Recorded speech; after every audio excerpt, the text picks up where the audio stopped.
Go ahead and turn this over to John, who's going to be talking about driving success with SEO. John? Thanks, Tom. Again, my name is John Bayer, and I'm from a company called Wakefly. And I think the reason why SEO is so important nowadays, and the reason why everybody's talking about it, is because gone are the days when you can just launch a brochureware website. I think especially with today's economy, all of us, all marketing people are on the hook to deliver a website that generates a positive ROI. And the best way to do that, in my opinion, is through search engine optimization. And so what I'm going to do today is just kind of go through some high-level SEO concepts. So think of it as an SEO 101 type of discussion. And I'm hoping that at the end of the conversation, you'll have an idea of what is SEO and what are the key components of it. So again, the first part of the agenda is just, what is SEO? We'll talk about what consists of SEO. Then we'll dive a little bit deeper in part two and talk about what are some of the things you need to keep in mind from a search engine perspective. The third thing that we're going to talk about is just a couple of tips on how you can implement some SEO best practices. And then finally, I'm going to talk about how do you measure your success? How do you know you're doing a good job? And we'll talk a little bit about some analytics. And again, I want to thank everybody for dialing in today. I know how busy everybody is, and I hope that you find this to be a valuable use of your time. Okay, so SEO, you're going to hear a lot of different definitions, okay? But the one that we use is basically, in a nutshell, it's inbound marketing, okay? What SEO strives to do is you build your site so that people who are in the process of searching for your types of products and solutions will be able to proactively find you. So you're so the reason why I call it inbound marketing is you're presenting your website in such a way that they can find you, and then they come to your site proactively. So SEO enables you to, quote unquote, pull qualified traffic into your website. And really what drives it is, as I say down here, relevant keywords is really what drives search engine optimization. SEO, or search engine optimization, consists of two parts. One part is called on-page optimization. The other part is called off-page optimization. And we're going to get into a little more detail about these later on. But at a high level, on-page optimization means things you can do to the pages on your website to enable them to rank higher in the organic search engines. So it's things like having content that is keyword rich. It's things like having usability and information architecture. In other words, your sitemap structured in such a way that linking makes sense so that people can go from page to page on your website very easily. The other part of SEO is what's called off-page optimization. And what off-page optimization is inbound links from third-party websites into your site. And the key here is you want the links from these third-party sites to be anchored by the term for which you want to be optimized. So let's just use a quick example. Let's say that you're a supply chain software company, and the name of your company is ABC Company, and you are able to obtain an inbound link from the Supply Chain Software Association of America. On that page, you want the link to be from supply chain as opposed to ABC Company. The reason for that is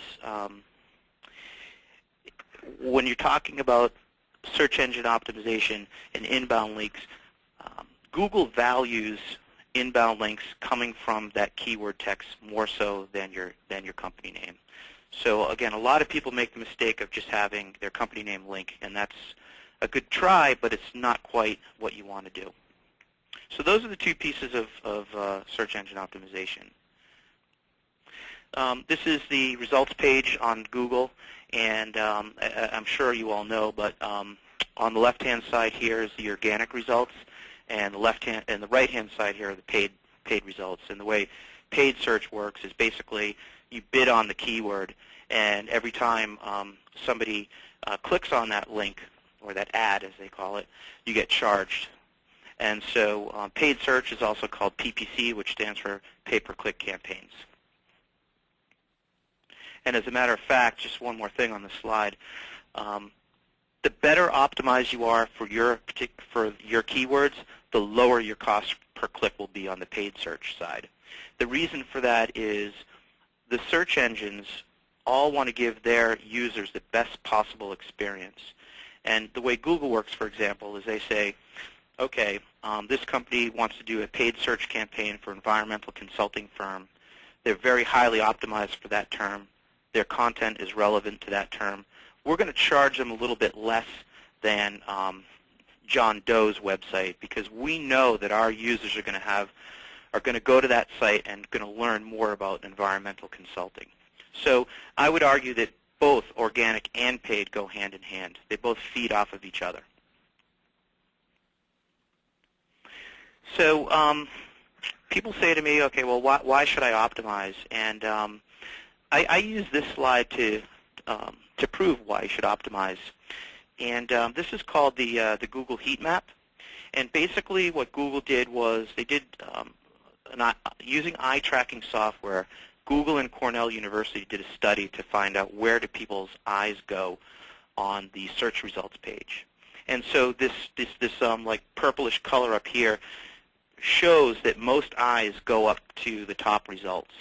And as a matter of fact, what Cornell proved was that 56% of the people who land on this results page click on result number 1, 13% on number 2, and way at the bottom on page 1, about 3% of the people click.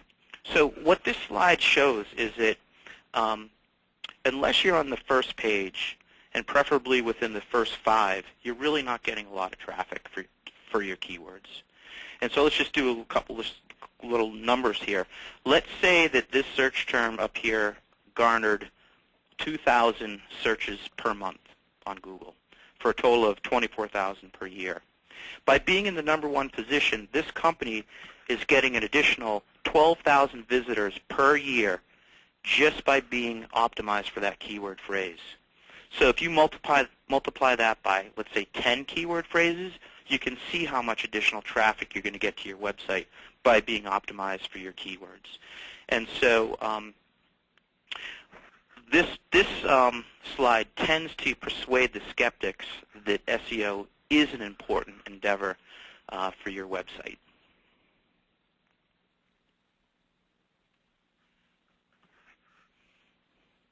This is a real quick case study. One of our clients, Flare Systems, they're a manufacturer of infrared and heat-seeking cameras. And what we did for those guys was through a combination of paid search that we talked a little bit about earlier and SEO, they were able to increase their leads by 400% and cut their costs in half. And the reason for that was, as I mentioned to you earlier, the more organically optimized you are for your term, the lower your cost per click. And so that's why the costs were cut in half.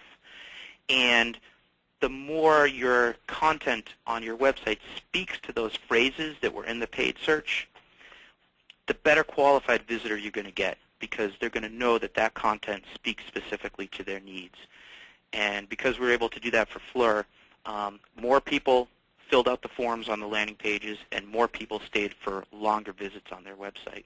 So again, I just want to make the point that paid search and organic go hand in hand.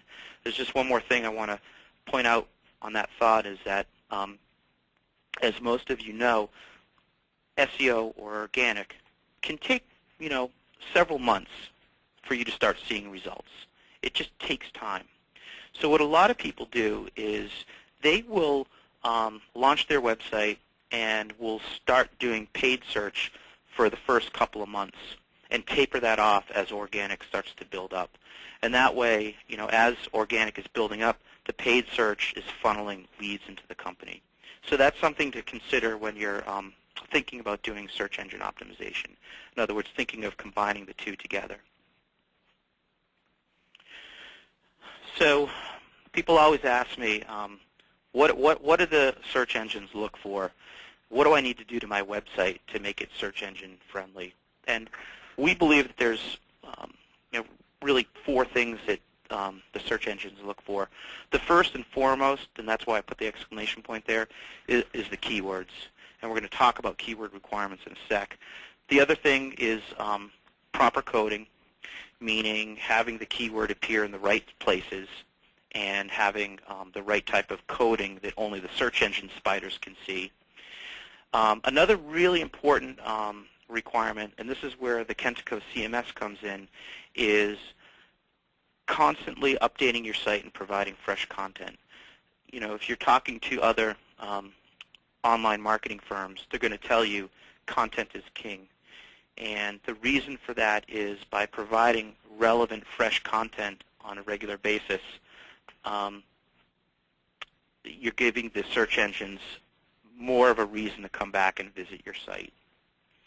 And then the other thing that's important is the internal linking structure, meaning links from page A to page B within the site. I'm going to go into a little more detail on each of these. So when you're talking about keywords, there's 3 requirements. The first is the keyword needs to be highly relevant to your business. The second requirement is it needs to be a popular term. In other words, a lot of people need to be searching for it. And the third is there needs to be low competition, meaning not a lot of people are trying to be optimized for that term. So let's just try to use an example here. So let's say you're a supply chain software company, but your target market is hospitals, and your software enables hospitals to keep track of all of their assets, like the X-ray machines, etc. So if this company were to use the term supply chain software, it would satisfy the relevance, because that's relevant. It would certainly satisfy the high search volume, but it wouldn't satisfy the low competition, because the term supply chain software is really broad.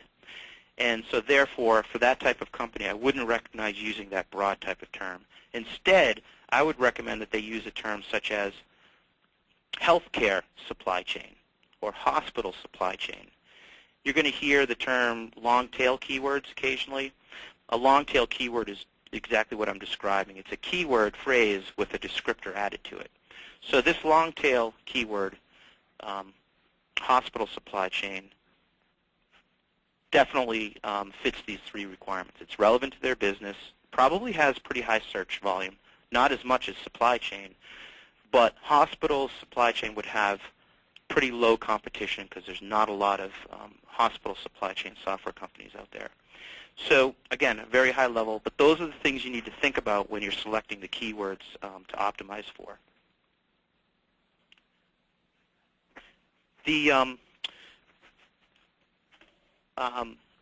So people ask, how do I determine, what are the right keywords? What are some of the tools I can use to help me identify my keyword universe?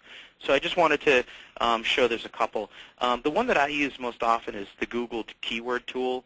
And if you do a search on Google, it'll provide you with the URL. And basically what this Google tool does is you would type in the keyword phrase that you're interested in, and the results page will show you how many searches that term gets in a month, how competitive that term is, and it will also provide you with related terms. And so that's a really, really helpful tool to help you build out your keyword universe. Now, moving the topic a little bit, so we've identified the keywords, and now we want to figure out how and where do we place those keywords on the website. And again, this is called on-page optimization. So there's a couple of really important places where you want to insert the keyword.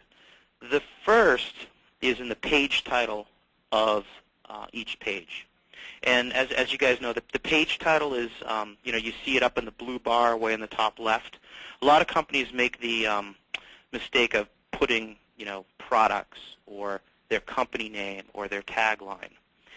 The reason why that's, or things like down here, just right here with no keywords, what you want to do, the proper way to do it is to put the keyword in the page title and put it at the beginning of the page title, as opposed to having, EBI Consulting real estate due diligence services. So this is an example here of best practices. As we continue to talk about on-page optimization, the other place that you want to put it is in header copy, in headers in the body copy. So let's just pretend that this is the copy of the real estate due diligence page on EBI's website. The bad way is down here, where they just have products overview. Okay, that's bad because there's no mention of the keywords in this header. What you want to do is you want to create what's called a header 1 tag and place those keywords within that header 1 tag. In a nutshell, header tags basically tell Google, hey, this content is more important than just plain text. We want you to come and find it. And it's really easy to do if you have an HTML programmer on your staff. It's really easy to do. Again, with Kentico makes it really easy within their CMS system. So this is place number 2 in the headers in the body copy of the page. You also want to naturally weave it into the copy of the of the page. What I like to see is I'd like to see the keyword phrase appear in the first sentence of the first paragraph, and so so you see the real estate environmental here in the first sentence of the first paragraph, and again it's sprinkled strategically throughout the page itself. You don't want to stuff it with keywords because that would just make the content read kind of poorly. Again, you want to make it appear naturally, but you want to repeat it several times in the body copy. And then finally, you also want to place the keyword in the URL of the page. So that would be the 4th place you want to put it. And again, Kentico makes it really easy. What this is called is it's basically called URL aliasing, where you can take a URL that is generated by your CMS, which is in this case, and then place the keywords into the URL. And again, it's really simple to do. It's called URL aliasing. And so that's really the triumvirate. You have it in the page title, the URL, and in the body copy of the page. And that is what's called best practices for on-page optimization. There's one other place that I would recommend putting the keywords. It's in the meta description tag. Now, I'm sure all of you have heard of meta tags. They're not really as important as they used to be, and that's why I listed it as kind of the last thing. The one that I pay attention to is the meta description tag. And the reason for that is because when you do a search and you go to the results page and there's like a brief description, that brief description is pulled from the meta description tag. And so that's why I like to, on all of my subpages, have the keyword also exist within the meta description tag. You also want to make sure that you put the keywords in any kind of images as an alt tag. The search engines cannot read images. They can only read text, and this thing called an alt tag is the text description of the image. And if you are able to place your keywords in that alt tag, it just gives you another opportunity to have your keywords evident on the page.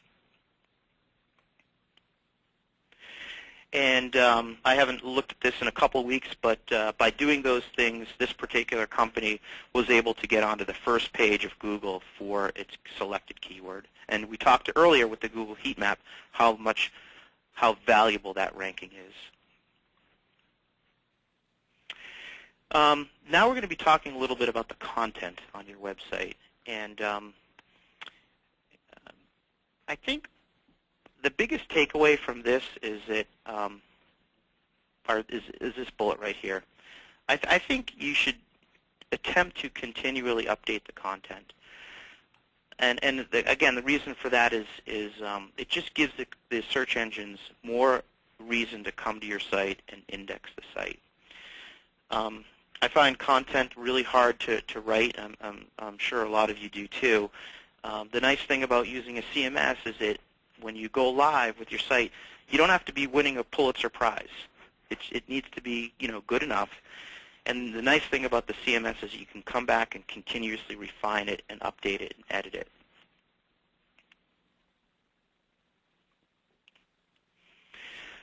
This is a site, the W3C validator. W3C is for lack of a better word, like the industry association that comes out with rules and regulations for web developers.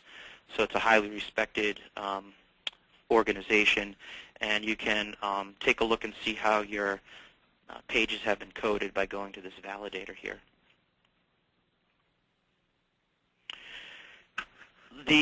Now we're talking about the fourth thing, which is internal navigation.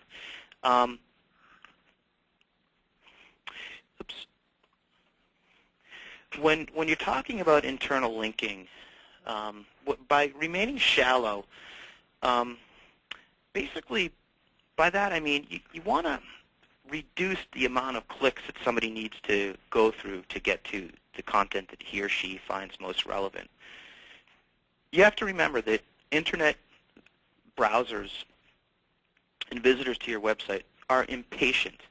Okay, they want to get the content that they want as quickly as possible. And so by keeping the navigation shallow, i.e. not too many clicks, you're going to notice that you're going to have people stay longer on your site and not leave as quickly as if they had to go through a lot of hoops to get to their content. So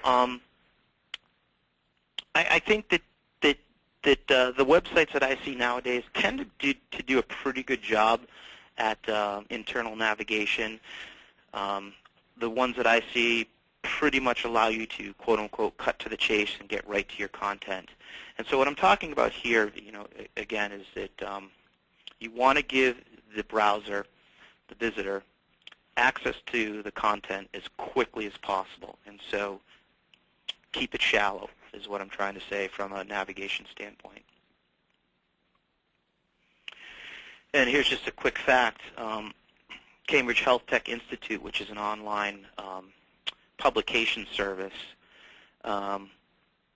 totally revamped its navigation, cut down the number of steps that people had to go through to get to the actual publications. And by doing that, they were able to essentially double the amount of organic traffic to their site. So this quick fact, I wanted to include this here to prove to you how important navigation is to one's website. Okay, so we've done all the organic on-page and off-page optimization. How do we know we're doing a good job? Well, in my opinion, a really good tool is Google Analytics. It's not the only tool out there. There's Web Trends, there's Leadlander, and several others. But the thing about Google Analytics is that it's free, and I think it gives a lot of great data. And this data enables you to make sound business decisions about your website. So let's just pick one of these, and I can flesh it out a little bit. Let's just take this one for. Let's just take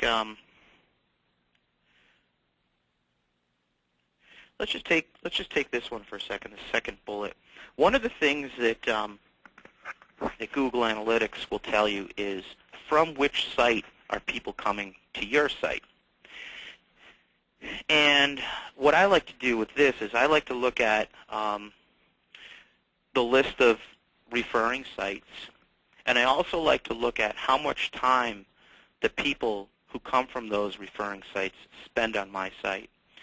So again, let's just use the supply chain company as an example. Let's say by looking into Google Analytics, I find that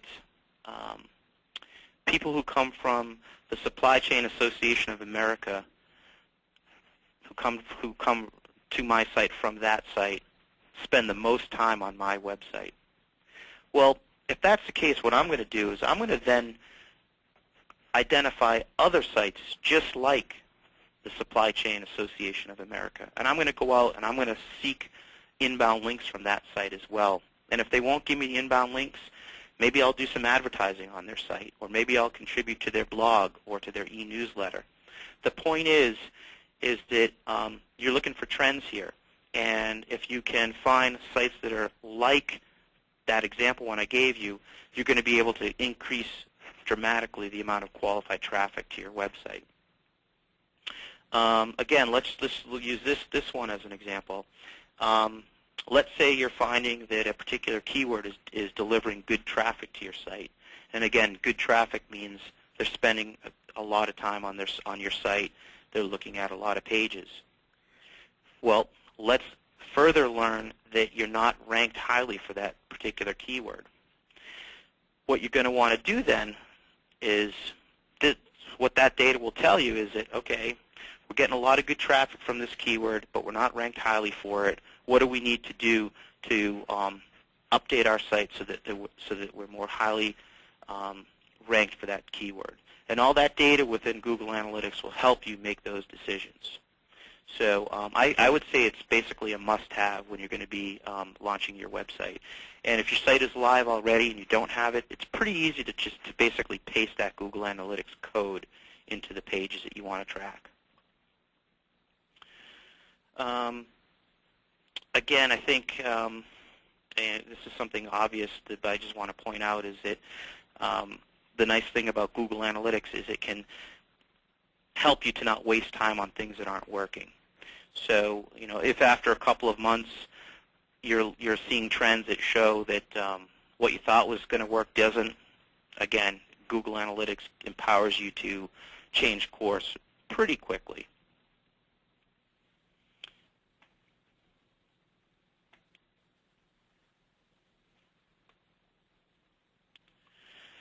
So basically that's pretty much what I had to talk about today. I just wanted to, again, give you a high-level overview of search engine optimization. How is it defined? What are the components of SEO? How do you optimize your site from an SEO standpoint? And then how do you track it to make sure that you're doing it the right way and also to improve as you move forward? So, again, I want to thank everybody for their time. And, Tom, I guess we can open it up to questions if you'd like.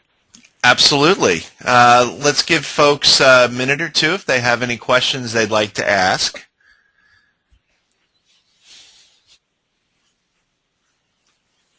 I think you may have answered everyone's question. They're all very quiet.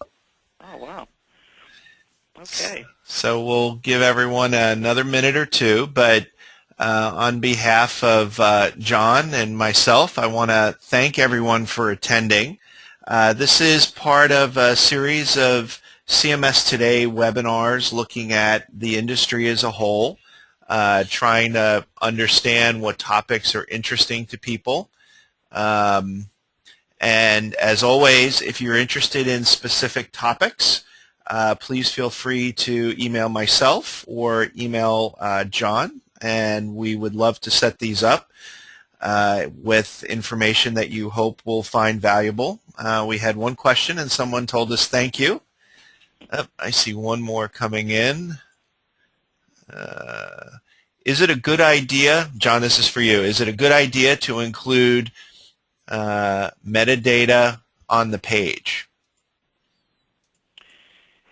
Well, we talked about the fact that meta tags are not as important as they used to be. And we also talked about that, in my opinion, the most important one, and really the only one you really need to pay attention to, is the one called the meta description tag. And I would think that if you are going to include the keyword strategically within the body copy, necessarily they would also be contained within the meta description tag. So I guess my answer to your question is yes. Okay. And Les also says that he uses it as a macro from the meta description of the properties tab, which sounds like a good idea then. Yes. Okay, good. Excellent. Well, any other questions? We have a few people thanking us, which we always appreciate. And if we don't have any other questions, I guess we'll go ahead and end a little bit early. As always, thanks for attending these, and we will make both the slides and the video and audio available later today. And as we close out, I want to thank Wakefly, John, for running the session. If you have additional questions, John, do you want to give your contact information? Yeah, sure. My email is jbayer@wakefly.com, and so that's spelled J, B as in boy, A-E-R, at Wakefly, W-A-K-E-F as in Frank, L-Y.com. jbayer@wakefly.com. All right.